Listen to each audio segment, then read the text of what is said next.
el vértice o la cresta órbito-nasal, la unión de los dos planos. ¿De acuerdo? Muy bien. Entonces, como quiera que es una clase de retroalimentación, vamos a ver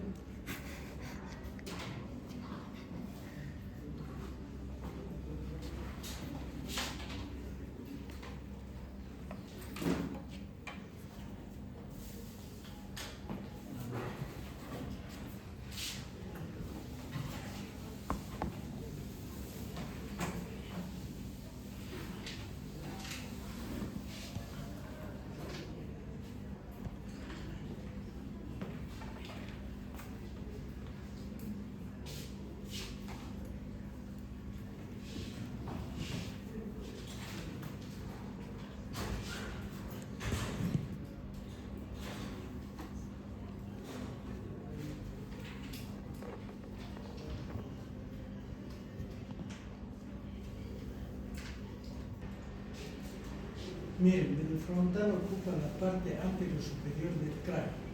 Esta es la vista vertical de la porción exocraneal del frontal. Aquí vamos a ver la sutura metópica, la glabela, las eminencias frontales y las eminencias superciliares, estas de acá. Una cresta lateral, que es la cresta lateral del frontal, donde bajando se va a poder ver la carilla lateral del frontal, que es esta, carilla lateral del frontal. ¿Qué más podemos observar? Esta apófisis, que es la apófisis orbitaria, externa. Si hay externa, quiere decir que hay interna, ¿no? Esta apófisis orbitaria externa tiene forma prismática triangular, hecho cara externa y demás. ¿Con qué se articula? Se articula hacia abajo con el ángulo superior del hueso malar, que es este, el hueso malar. Aquí está el hueso malar, este es su ángulo superior, se articula con la apófisis orbitaria externa. Aquí está la apófisis orbitaria interna. Esta apófisis orbitaria interna baja hasta encontrarse con el borde superior del hueso lagrimal, que es este, el hueso lagrimal, ¿no? Entonces, acá se encuentra esa apófisis orbitaria interna. Muy bien. Luego vamos a ver los arcos orbitarios. Esta es la cresta órbito-nasal. Aquí vamos a tener una abertura en forma de V abierta hacia abajo, ¿no? Que es la escotadura nasal del frontal. Así, dentada, dentada. La parte interna de esta escotadura, la parte interna, ¿no? La parte interna se articula con el borde superior de los huesos propios de la nariz y la parte externa con el borde superior de la apófisis ascendente del maxilar superior. Así. Sé que eso es así, ¿no? Dentada, esta parte interna corresponde al borde superior de los huesos propios y esta parte externa al borde superior de la rama ascendente del maxilar superior. ¿De acuerdo? Aquí pueden ver claramente, ¿ven? Aquí están los huesos propios y aquí la rama ascendente. ¿Ven? Aquí igual, la parte interna y la parte externa. Esta es la escotadura, entonces, ¿ven? Luego vamos a ver el agujero supraorbital, que está casi a la misma altura del agujero infraorbitario y del agujero mentoniano. Esto se toma muy en cuenta cuando tengan que hacer un tratamiento apropiado de enfilamiento dental, ¿no? Estas son referencias anatómicas. Por este conducto pasan vasos y nervios supraorbitales, arterias que van a irrigar al músculo frontal, van a recoger la sensibilidad de la frente, el nervio frontal. Y acá tenemos una pequeña escotadura, que es la escotadura frontal interna, está internamente. Van a pasar los vasos y nervios frontales internos, a ese nivel. ¿De acuerdo? Bien. Entonces todo esto se llamará cresta, órbito nasal. Por fuera del conducto supraorbitario, esta parte es fila. Por lo tanto, un traumatismo antero-posterior en esta parte siempre será la ruptura de la ceja hacia afuera. Por esto. En cambio, hacia adentro es robo del conducto supraorbital. Esa es la diferencia anatómica y clínica que podemos observar. Aquí está ya en otro color, en plomo. Ahí vemos los huesos propios, las ramas ascendentes del maxilar, el conducto, esto que se llama la eminencia supraorbital. Estas son las eminencias frontales. La cresta lateral, la carilla lateral, la apófisis orbitaria externa, apófisis orbitaria interna, escotadura frontal. ¿No? ¿Listo? Frontal. Aquí ya lo vemos en forma separada, aquí con sus nombres, ¿no? Aquí estaría la sutura frontópica, la glabela, eminencias frontales, conducto supraorbitario, escotadura supraorbitaria, apófisis orbitaria externa, apófisis orbitaria interna, carilla lateral del frontal, cresta lateral, eminencias frontales. Vista inferior. Sí. ¿Qué nos va a llamar la atención? Nos llama la atención toda esta superficie de acá, que se va a llamar superficie etmoidal. Etmoidal. ¿Por qué? Porque se va a articular con la cara superior de las masas laterales del etmoides. Aquí podemos ver esta escotadura, que se llama la escotadura etmoidal, y esta se llama superficie etmoidal del frontal. En esta superficie etmoidal del frontal vamos a ver primero estas semiceldas frontales. ¿Me entiende? Que está en la superficie etmoidal. Semiceldas. Las masas laterales del etmoides, ¿no? Las masas laterales del etmoides también tienen semiceldas etmoidales. Estas semiceldas de las masas laterales con las semiceldas frontales van a formar celdas. Esa celda se va a llamar etmoido frontal.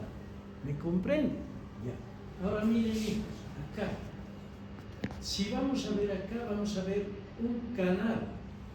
Este es el canal etmoidal posterior y este es el canal etmoidal anterior. Canal. ¿Ya? Las caras de las masas laterales del etmoides, las caras superiores que tienen las semiceldas, también tienen los dos canales, etmoidal anterior y etmoidal posterior. Cuando se articulan, forman conductos ya. Medio canal y medio canal. Forman conductos etmoidal anterior y etmoidal posterior. Entonces, por estos canales, etmoidal anterior, por este etmoidal anterior pasa la arteria etmoidal anterior y el nervio nasal interno. Y por acá va a pasar la arteria etmoidal posterior y el nervio esfenoetmoidal o de Yulsky. Aquí está la espina nasal del frontal. ¿Qué forma tiene la espina nasal del frontal? Tiene la forma de una pirámide triangular. Por lo tanto, ¿cuántas caras tiene? Triangular. ¿Cuántas caras? 3. Tiene una cara anterior, 2 caras posterolaterales, ¿no? Una base superior, soldada al hueso, y un vértice inferior. ¿Me entienden? Es una pirámide invertida. La cara anterior, ¿con qué se articula? Con los huesos propios de la nariz. Las caras posterolaterales son libres, constituyen el techo de las fosas nasales. Y el ángulo posterior ¿Con qué se articula? El ángulo posterior de esta espina nasal del frontal se articula con el borde anterosuperior de la lámina perpendicular del etmoides, que ya vamos a ver.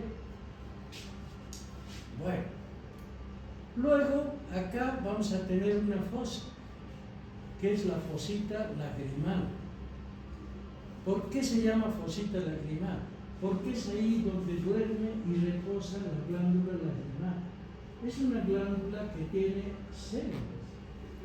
La función de esas células es producir lágrimas para que los ojitos estén permanentemente húmedos. Cuando esa glándula se enferma, no produce lágrimas y hay que recetarle al paciente lágrimas artificiales. 2 gotas a la mañana, 2 gotas al mediodía, 2 gotas en la noche. Porque si no, la parte superior externa del globo ocular se ulcera y luego se ceguera. Entonces esa glándula es muy importante. Ahora, cuando segrega una lágrima normal, no tiene toxinas. La glándula segrega toxinas cuando es una lágrima de pena. Por eso se dice a las personas que quieren llorar por una pena, no se aguanten, lloren, porque están botando toxinas. El sudor bota toxinas, la orina igual. Todo lo que expulsa el organismo es lo que le hace daño. Esa es la forma de la normativa universal, no solamente de nuestro cuerpo humano, sino del cuerpo hasta de los animales. Con la diferencia de que los animales ya no saben por qué lo hacen. Solamente cazan porque tienen hambre, instinto, pero nosotros somos observadores, nos preguntamos por qué, ¿no? ¿Por qué es eso? Entonces, ¿por qué se viene llamado esta fosita lagrimal? Porque ahí se aloja la glándula lagrimal. Aquí tenemos una fosita que se llama la fosita troclear.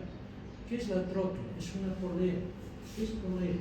Lo que utilizan los albañiles, una polea por donde pasa una correa, que ellos jalan así y giran, ¿no ve? Esa polea está hecha de tendón. Es un tendón en forma de polea que se inserta ahí. ¿Y qué va a pasar cuando cuelga el músculo oblicuo mayor del ojo? Se inserta arriba en el hueso, en el techo, baja, se refleja en esa polea y se abre en el globo ocular, de tal modo que nos permite ver hacia afuera y hacia arriba. Cuando se contrae, vemos hacia afuera y hacia arriba. Oblicuo, ¿qué? Eso es. Entonces ahí está la fosita troclear. Esta sería la fosa orbitaria interna, la fosa orbitaria externa. Este borde se va a articular con el borde anterior del ala mayor del esfenol. Esta es entonces la superficie etmoidal. Las eminencias se están viendo aquí, ¿ves? Supraorbitales, la sutura metópica. Esa es la parte. Esta es la parte endocraneal, igual tiene una porción vertical y una porción horizontal. En la vertical vamos a encontrar aquí una cresta media anterior, la cresta media interna del frontal, que luego se divide en 2 crestas laterales, formando un canal. Este canal ha dejado así el seno longitudinal superior. ¿Qué es el seno longitudinal superior? Es una estructura vascular cuyo contenido es sangre venosa. Entonces, doctor Sagármara, ¿por qué no se llama vena? No se llama vena porque las venas tienen válvulas parietales y válvulas ostiales. Y las venas son extensibles. En cambio, estos tubos que contienen sangre venosa no tienen ni válvulas ni son extensibles. Por lo tanto, no puedo llamarlos venas. Los vamos a llamar senos craneales. Pero su función es la de recoger toda la sangre que ya va a utilizar el cerebro, ¿no? Para que se pueda reciclar, sangre venosa. La reunión de todos los senos craneales, el seno longitudinal superior, los senos laterales, seno longitudinal inferior el seno recto, los senos petroso superior, petroso inferior, seno cavernoso, todos esos senos que contienen sangre venosa convergen en un solo chorro a nivel del agujero rasgado posterior del cráneo y nace la vena yugular interna. Así como el río Choqueyaco, digamos que puede ser la vena yugular interna, está naciendo por otros ríos que vienen. Esos son los senos craneales, que botan toda esa sangre a la vena yugular. ¿Y por qué la vena yugular no se sigue llamando seno? Primero porque no está dentro del cráneo, y porque ya tiene válvulas, y porque es extensible. Histológicamente es una vena como cualquier otra, pero los senos son otra estructura, pues se llaman senos, pero la función es la misma. Recolectan sangre venosa.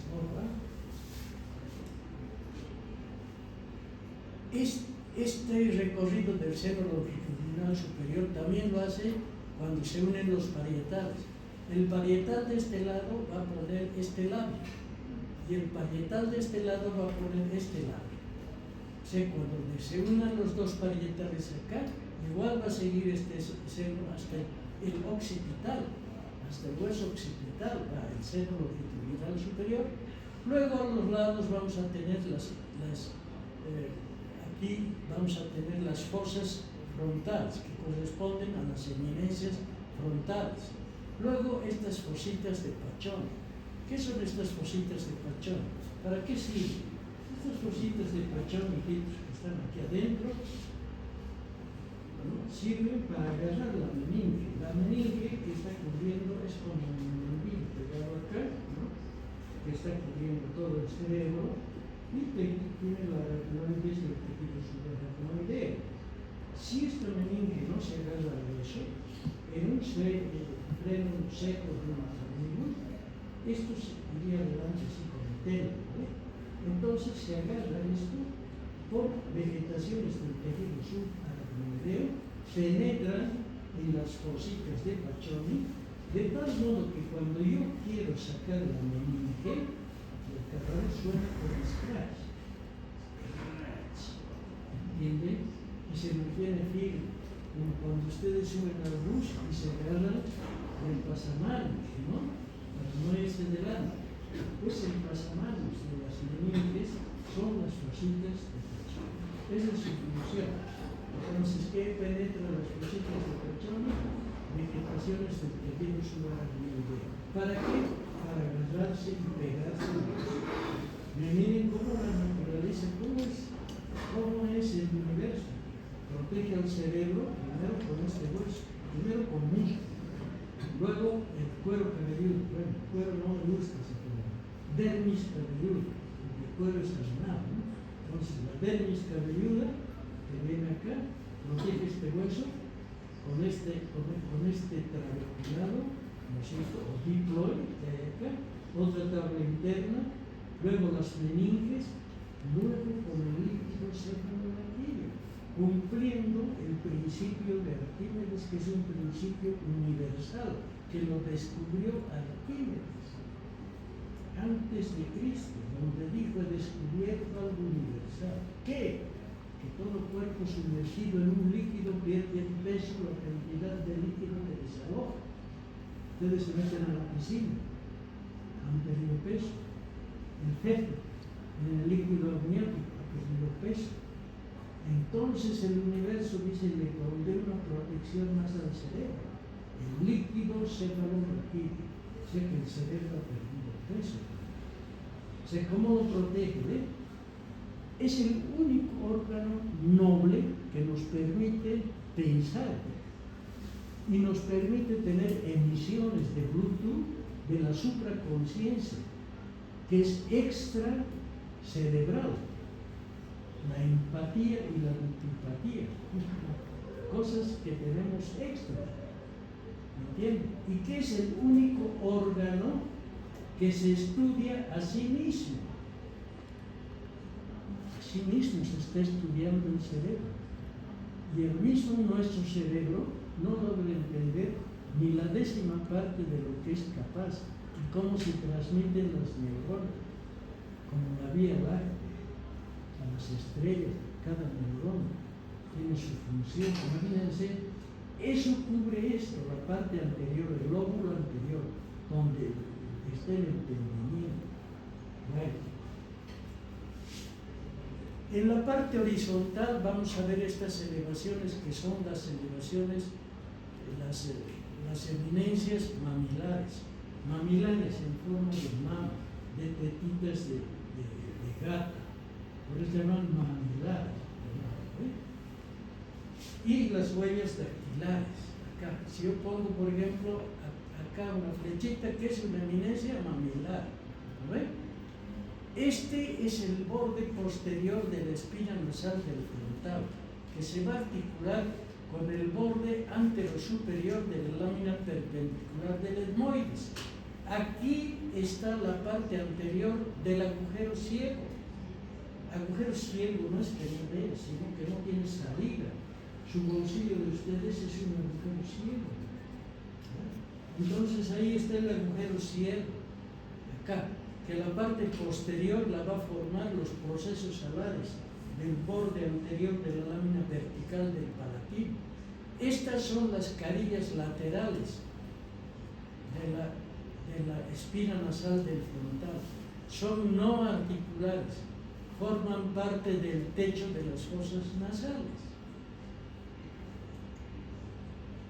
Ahí tienen más cercano, ¿Qué son estas entonces? Apostorbitarias, externas, internas, borde posterior de la espina nasal del frontal, agujero ciego, parte anterior, cresta y canal del seno longitudinal superior, fosas de Pachón, y fosas frontales, sutura coronal con los parietales. Aquí entra ala mayor de los esfenoides, aquí entra el hueso malar.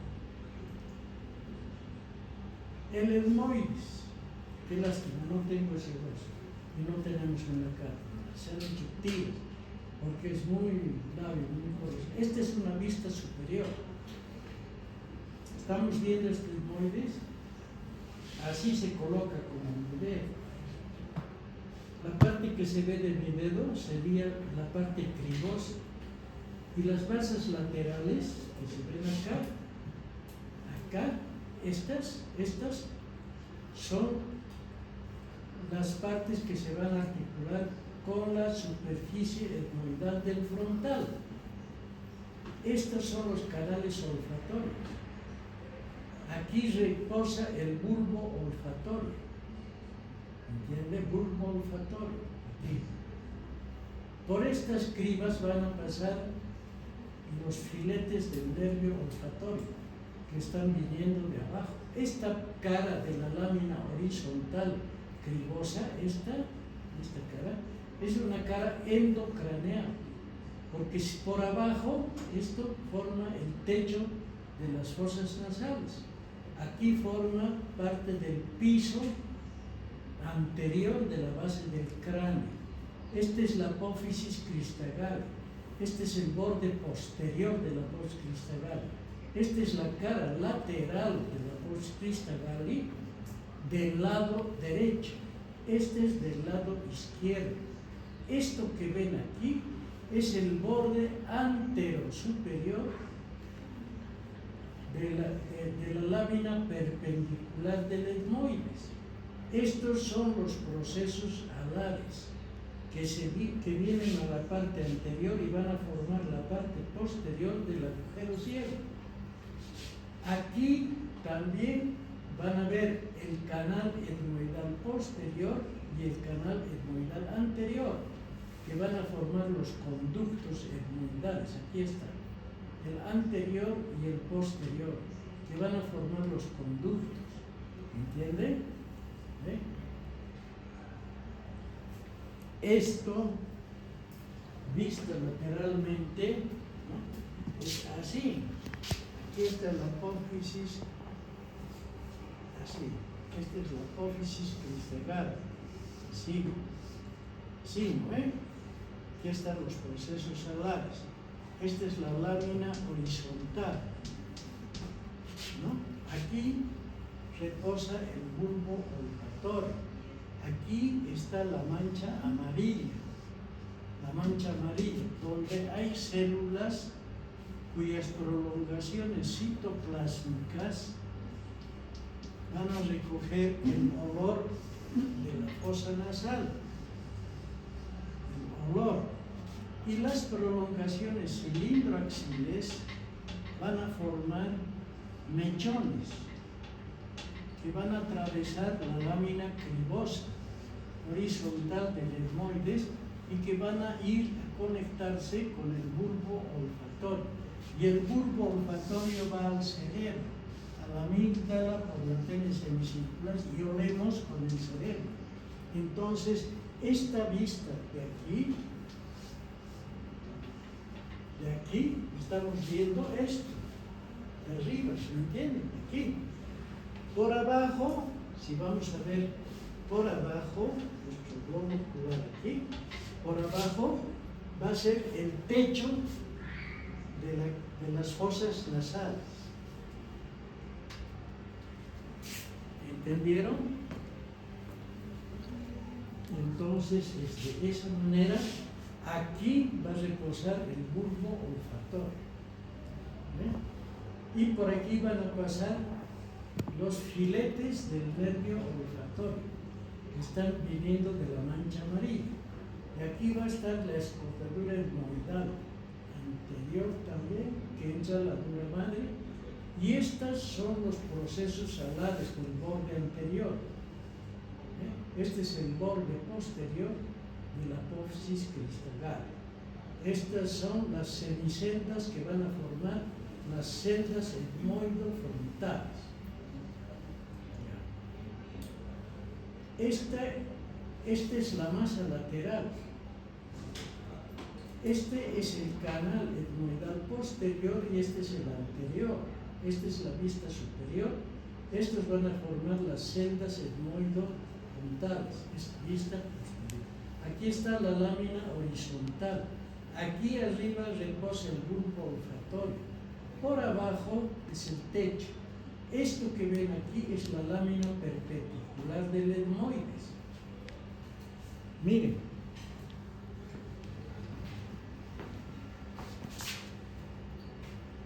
Aquí vamos a poner un tabique. Aquí está el cartílago del tabique. Esto. ¿Ya? Más atrás está la lámina perpendicular del etmoides. Y más atrás el hueso bóveo.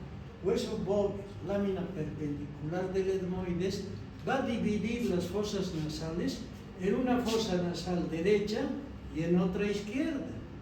Así de fácil, ¿de acuerdo? ¿Ya? Entonces, levantamos la vista, somos la fosa nasal derecha-izquierda, levantamos la vista y ¿qué vamos a encontrar? La lámina cribosa, el techo de las fosas nasales. Y sobre esa lámina cribosa que está el bulbo olfatorio. ¿Me entienden? Ahora, esta lámina perpendicular tiene forma pentagonal. Esta lámina que está formando el tabique de las fosas nasales, que divide una fosa nasal derecha o izquierda. Este tiene cartílago. ¿Qué forma tiene? Eso primero tenemos que ver. Tiene forma pentagonal. ¿Cuántos bordes tiene? 5. Muy bien. Uno superior que pertenece a la lámina horizontal. Uno que mira hacia arriba y hacia adelante. Entonces, antero superior. Otro antero inferior. Otro posterior. Y otro posterior inferior. Esa es la lámina perpendicular. ¿Entiende? Por aquí tiene unos canalitos por donde ha dejado la huella la arteria esfenopalatina, la que siempre sangra en las fosas nasales. ¿Ya? Este borde antero superior que hemos visto anteriormente en el coso, se articula con el borde posterior de la espina nasal del frontal, hasta aquí, y aquí con los huesos propios de la nariz. Y esto de aquí se articula con el cartílago del tabique, con la cara póstero superior del cartílago del tabique, el borde antero inferior de la lámina perpendicular. Y esto de aquí, este es el cuerpo del esfenoides, este cuerpo del esfenoides, ¿no? Aquí tenemos una cresta media inferior del esfenoides donde se articula el vómito. Viene por acá y esta cara, borde póstero inferior con el borde anterior del vómito. Y este borde posterior de la lámina perpendicular va a corresponder a la cresta media anterior del esfenoides. El esfenoides entonces viene así. ¿Entienden? Así. Hasta ahí. Esta cresta media anterior se va a articular con el borde posterior de la lámina perpendicular. Por lo tanto, todas estas semiceldas se van a articular con las semiceldas de la cara posterior de las masas laterales y van a formar las celdas etmoido-esfenoidales, las masas laterales, ¿no? Aquí tenemos el tabique. Ahora aquí vamos a tener los cornetes, cornete superior y cornete medio, ¿no? Y más afuera va a estar la cavidad orbitaria, donde están jugando los chicos. Las masas laterales van a estar afuera. Aquí son las fosas nasales, el tabique. Así está el etmoide. Esta es la cara externa de las masas laterales, forma la pared interna de la cavidad orbitaria. Esta es la lámina papirácea, la lámina plana. Aquí tenemos otras semiceldas que van a corresponder al maxilar superior, la apófisis cristagali, la apófisis muciforme, que baja del meato medio. Aquí está la apófisis muciforme. Cara anterior del etmoides, miren, estas son los procesos alares. Este es el borde anterior de la apófisis cristagali.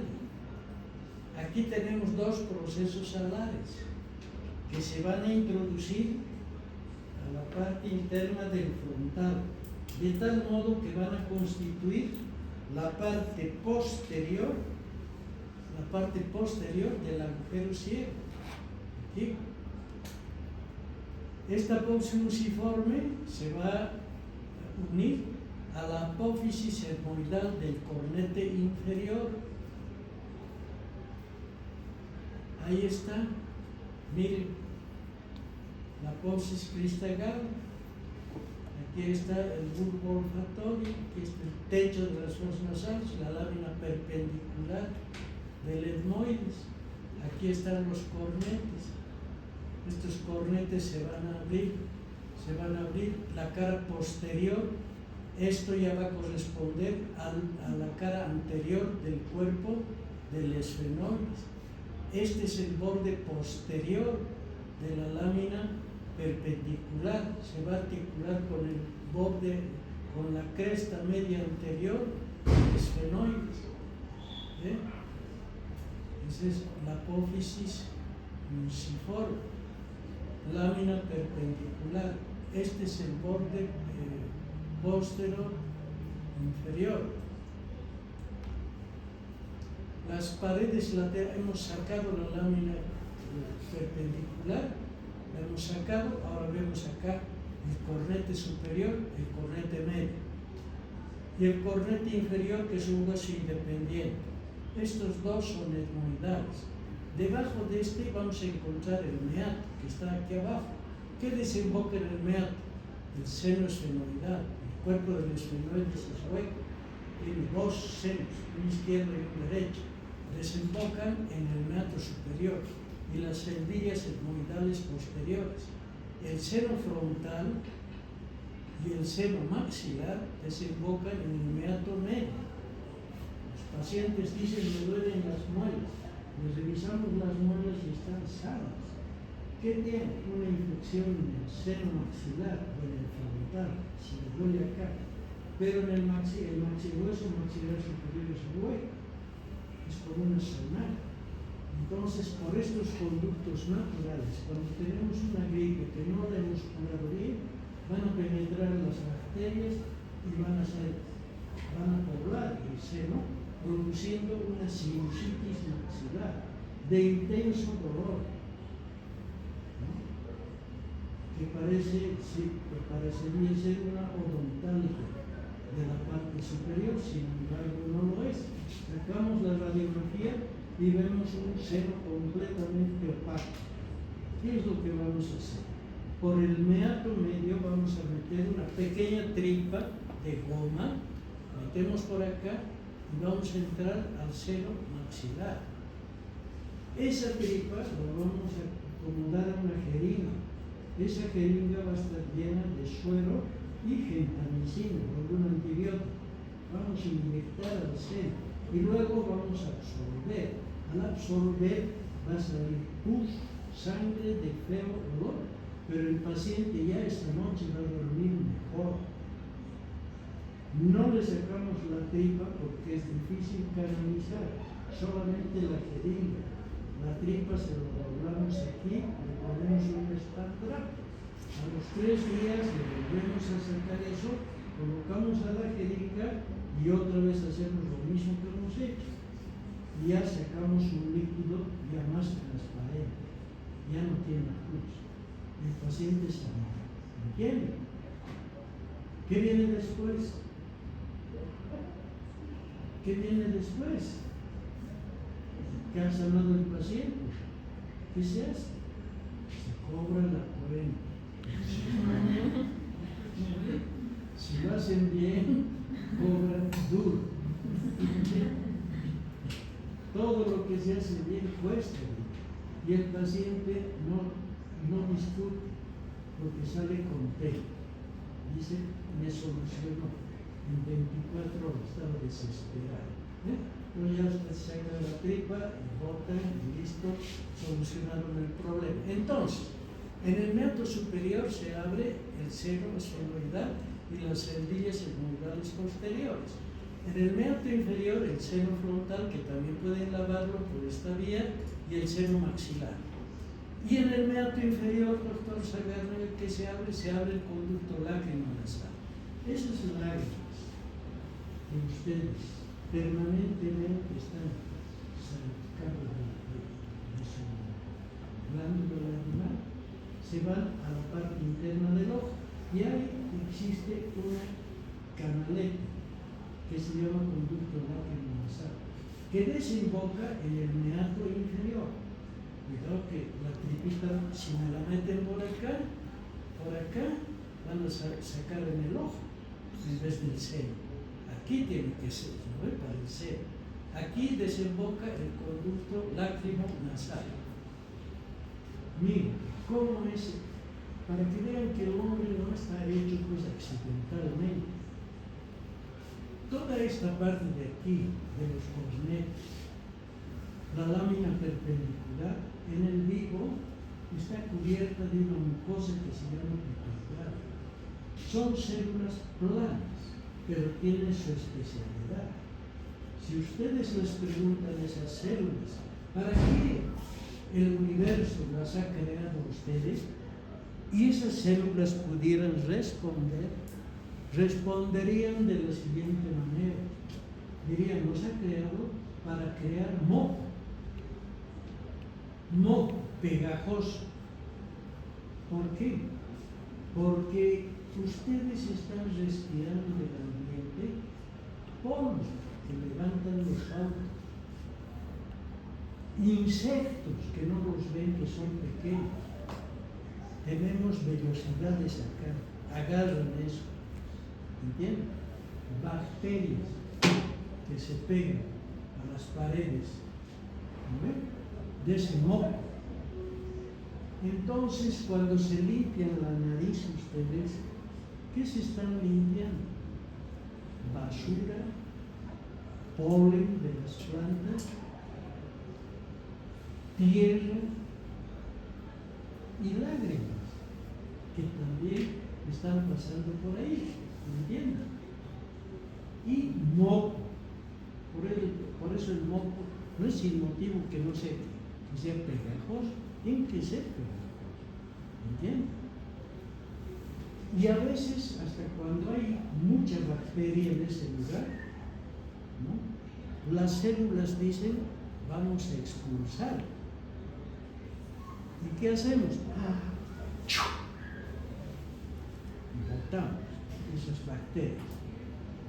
¿Quién ha hecho el estornudo? Esas células planas. Y al estornudar, ¿qué estamos botando? Virus y bacterias. Por eso cuando estornudemos tenemos que hacerlos con un pañuelo, con un barbijo o con el codo, para no transmitir esas bacterias. Antiguamente, cuando no conocían los antibióticos, ¿no?, la gente del siglo XIX, del XVIII, que no se conocía ni siquiera la anestesia, las operaciones se hacían en vivo y en directo. Se les serruchaba una pierna en vivo, se le ponía una correa para que no grite en la boca, y así era sin anestesia, ¿no? Entonces, por ese tiempo, por eso, el que estornudaba, todos le decían salud, ojalá que te mejores, que era muerte. Se morían después del estornudo, porque las gripes se complicaban, ¿no? Bueno, pues, así son los cornetes y son los meatos ahí en el etmoides. Aquí tenemos el cornete superior, el medio. Aquí está en el medio, ¿ve? Las aperturas que nos van a llevar a eso. Aquí están las semiceldas superiores, las posteriores y las anteriores, ¿ve? Hueso esfenoides. Este es el hueso esfenoides. Su posición anatómica es esta. Este es un esfenoides de abajo. ¿Me entienden? ¿Cómo está constituido? ¿Cómo se estudia este hueso? Se estudia en primer lugar un cuerpo que es de forma cúbica. Por lo tanto, ¿cuántas caras tiene? 6. Cara superior, ¿me entienden? Cara posterior, cara anterior, cara inferior, ¿no?, y caras laterales, 2, izquierda, derecha, 6 caras. Bien, de este cuerpo van a emerger 3 apófisis a cada lado. Una, que son las alas menores, otra más abajo, que son las alas mayores a cada lado, ¿no?, y una inferior que va a ser la apófisis pterigoides. ¿Me entienden? El ala, nunca la ala. 2 as no pueden chocar. No es la alma, es el alma. No es la agua, es el agua. No es esa agua que está chorreando, es ese agua que está chorreando. Una E. Ese hacha, porque es el hacha, no es la hacha. Por más que tenga una H, no puede. ¿Me entienden? Ya. Entonces, el ala menor, el ala mayor y el apófisis pterigoides. Aquí está. Muy bien. Sale esas 3 apófisis. Esta es una vista anterior. ¿Qué vamos a ver? Una cresta media anterior, que es esta, que se articula con el borde posterior de la lámina perpendicular del etmoides. Ahí está, miren la pizarra, ahí está. El borde posterior de la lámina perpendicular está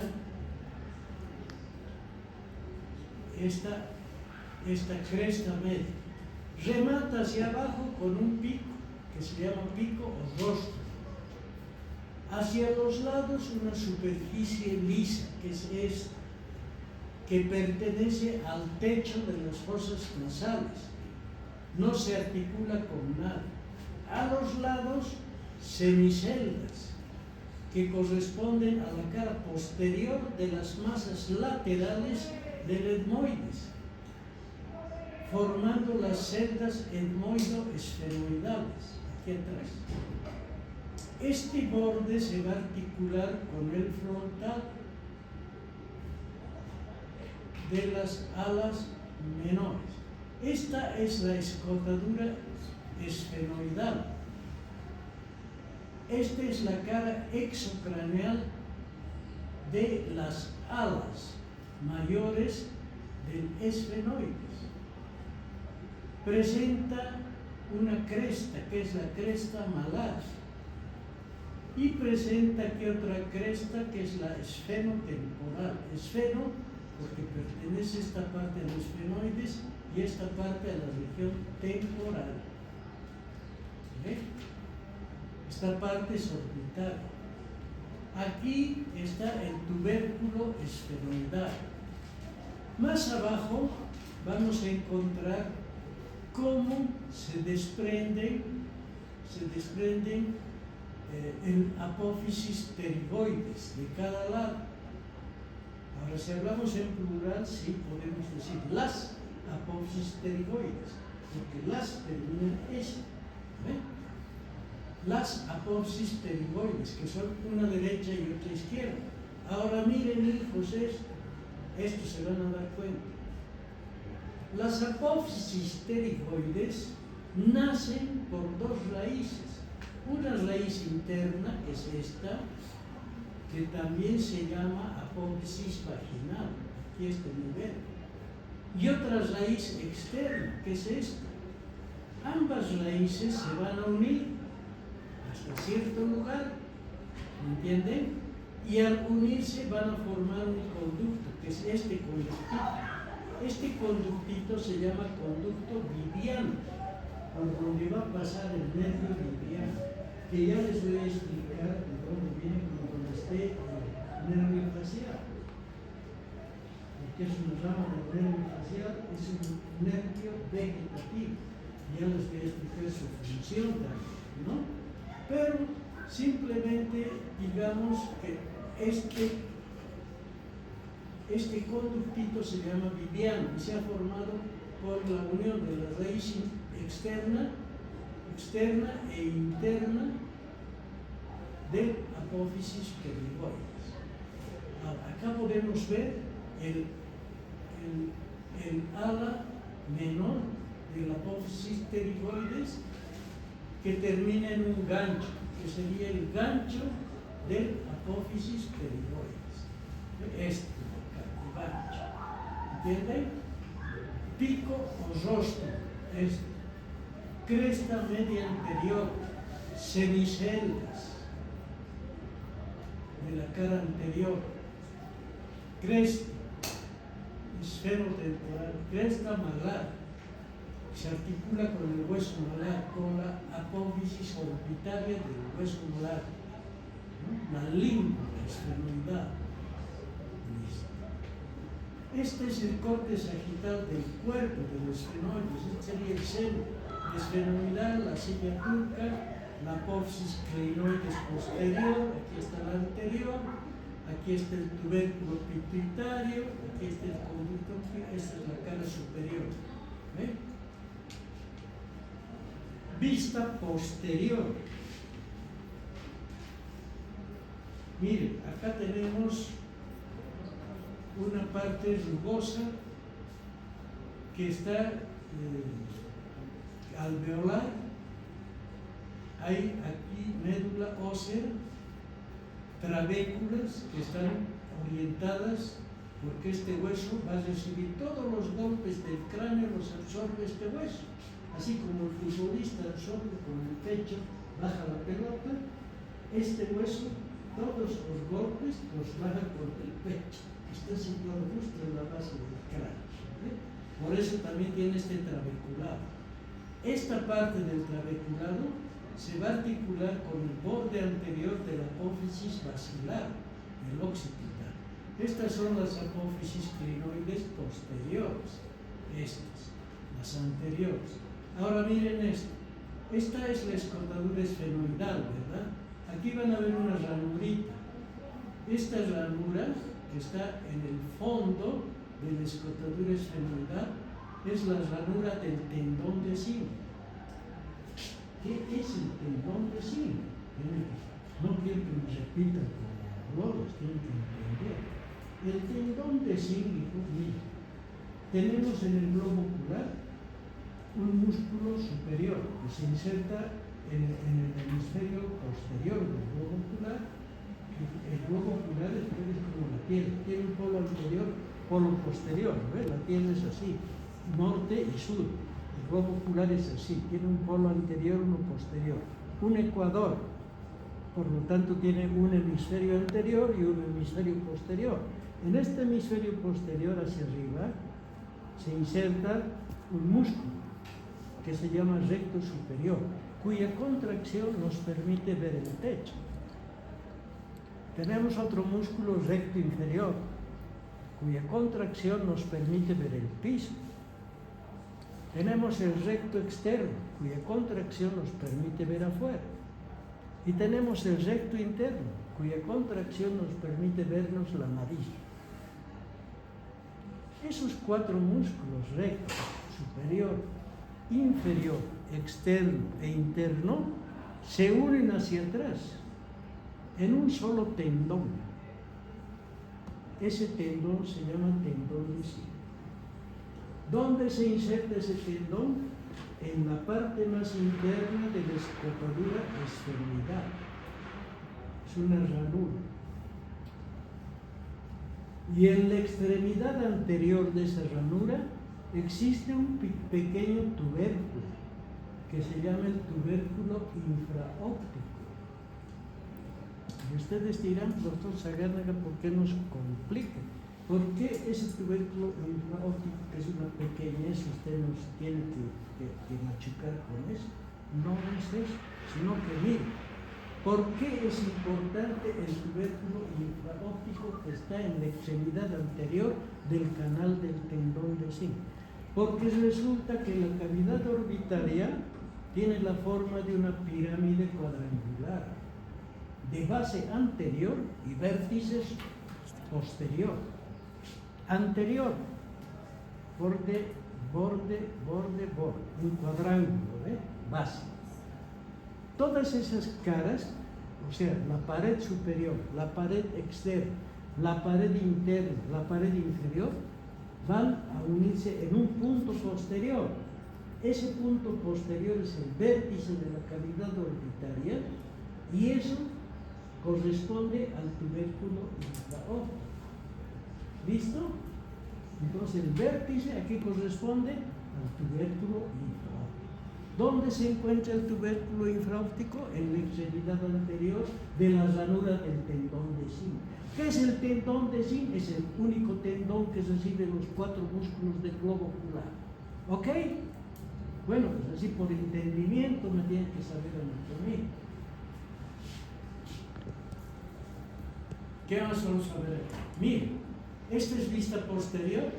Aquí van a ver ya fosas pterigoideas. Miren, muchachos. Fosa pterigoidea.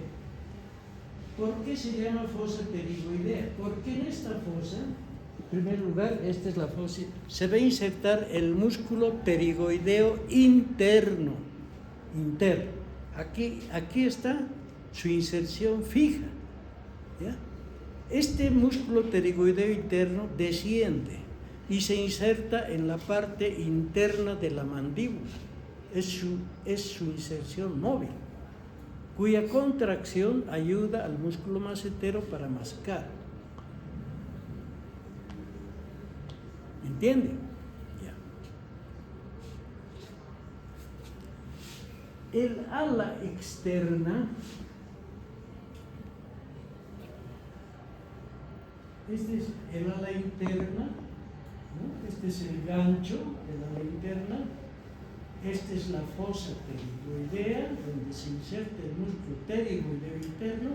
Aquí hay una espinita en el borde posterior del ala externa, una espina que se llama la espina de Sibilini, donde se inserta precisamente el ligamento interespinoso, ¿no? O ligamento de Sibilini, que va a dividir la poneurosis interpterigoidea en dos porciones, una superior y otra inferior.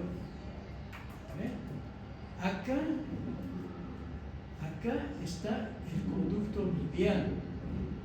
Este es el agujero redondo mayor, por donde va a pasar el nervio maxilar superior. Ahora, en esta cara externa y en esta parte se va a insertar el músculo pterigoideo externo, aquí. Miren, pterigoideo interno, aquí interno, ¿no? Pterigoideo externo, en esta cara, espina de Sibilini, aquí y en esta base, pterigoideo externo. ¿El pterigoideo externo está como mi dedo? No, está así.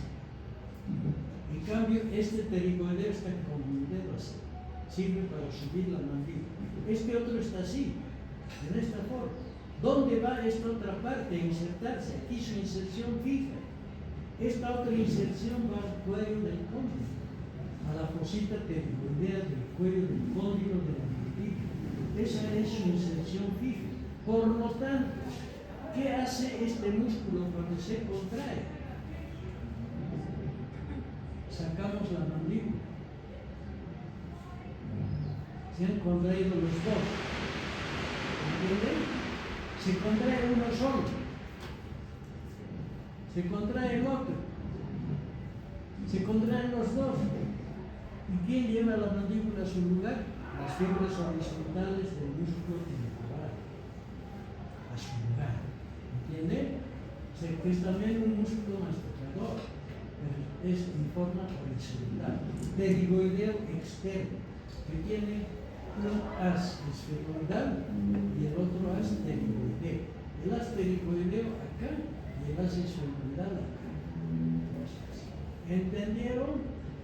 Entonces, esa es la forma de entender. Ahí está la lígula, aquí está el agujero redondo mayor, el nervio maxilar superior, el oval lo vamos a ver, esto es. Corte frontal del ala mayor, del apófisis pterigoides. ¿Ve? Aquí ponen no del lado, del apófisis pterigoides. Mitad derecha, segmento anterior. Esta parte de aquí está ocupada por la apófisis piramidal del palatino. Me olvidaba decirles algo que es importante. Aquí en esta parte existe la fosita escafoidea, por arriba de la fosa pterigoidea. Aquí está en rojo. Miren. En rojo, aquí está. Ahí no se inserta el músculo pterigoideo, aquí se inserta el peristafilino externo. Todo lo que es estafilino significa paladar. Por ejemplo, ¿de dónde iría el músculo gloso-estafilino? Gloso, lengua. De la lengua hacia paladar. Gloso-estafilino. El faringoestafilino, ¿de dónde iría? Al paladar. El estafilino.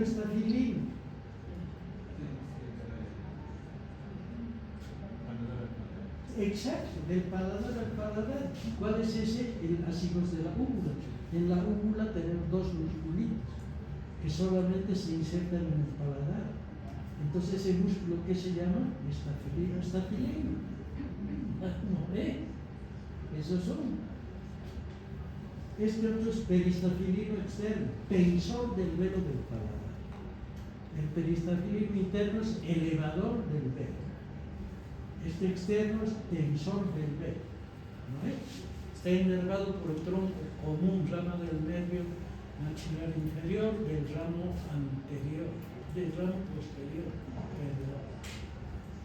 Bueno, esto que ya hemos visto, miren la articulación acá, es la vista superior. Esta partecita de aquí se llama proceso etmoidal. Este es el yugum esfenoidal. Aquí están las apopsis clinoides anteriores. Este es el conducto óptico por donde pasa el nervio óptico y la arteria oftálmica. Esta es la escotadura esfenoidal, la ranura del tendón vecino, ¿no? El agujero oval, aquí está. La língula esfenoidal, el agujero oval, el agujero redondo mayor, agujero oval, la língula.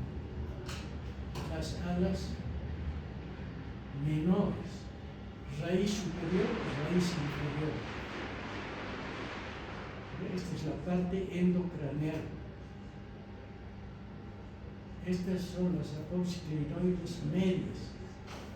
El tubérculo pituitario, que es el canal óptico que remata en el conducto óptico. Ahí tienen proceso etmoidal, yugum esfenoidal, cilia túrica. Ahí reposa la glándula hipófisis. Estas clinoides sirven de inserción para la tienda de la hipófisis, un desdoblamiento de la dura madre que le hace una carpa, una chihuina. Vista inferior. Esta es la vista inferior, hijos. Esta. ¿Qué abajo? ¿Qué vamos a ver inferiormente? Vamos a ver esta cresta que se articula con el borde superior del bómeo y forman una articulación llamada esquindelesis, porque este borde no entra hasta el fondo y aquí se forma el conducto esfenogoneriano medio. Esta es la raíz interna del apófisis pterigoides o apopsis vaginal. Estos son los cornetes de Bertin. Cornetes de Bertin que se llaman. Aquí está. Cornetes de Bertin, apófisis.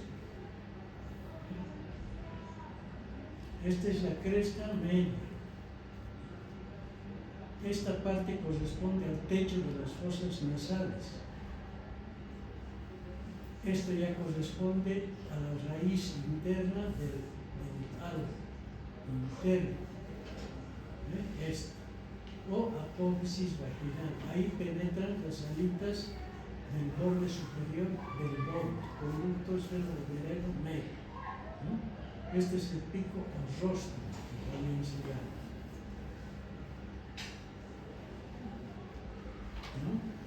Aquí está esta cresta, que es la malar. Esta es la cresta esfenotemporal, el tubérculo esfenoidal, el agujero oval. Por aquí pasa el nervio maxilar inferior y una arteria meningia. Este es cuerpo. Aquí está la ranura del tendón vecino, que se continúa por el cuerpo lateral. Por aquí está el seno cavernoso. El seno cavernoso. El seno cavernoso recibe por delante a la vena oftálmica superior e inferior, ¿no? Las venas vorticosas. Y del seno cavernoso salen los senos petrosos.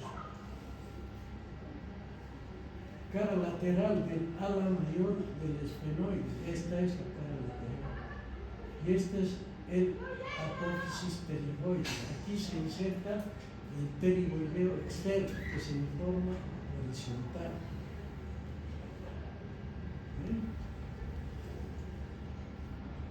¿Listo?